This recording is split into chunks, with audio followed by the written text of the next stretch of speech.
Hello, this video is about setting the overall construction of your cabinet.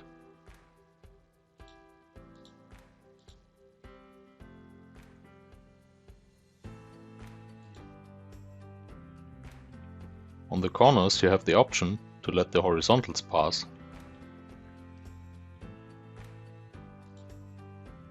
or the verticals, or set a miter. You can do so on all four corners.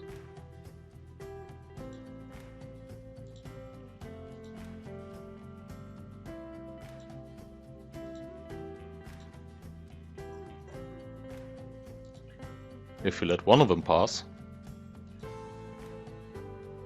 can create an overhang.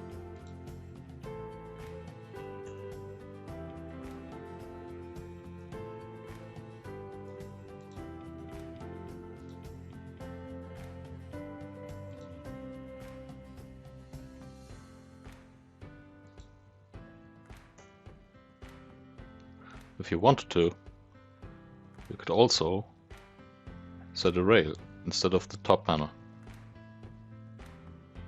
On the front, on the back, or both.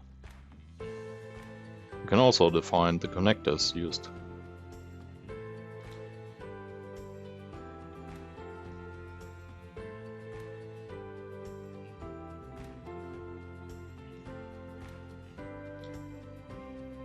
And you can also deactivate it.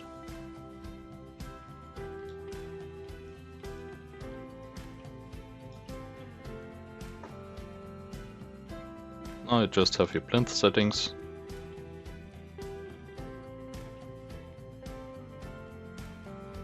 the back panel settings, and maybe add a cover panel.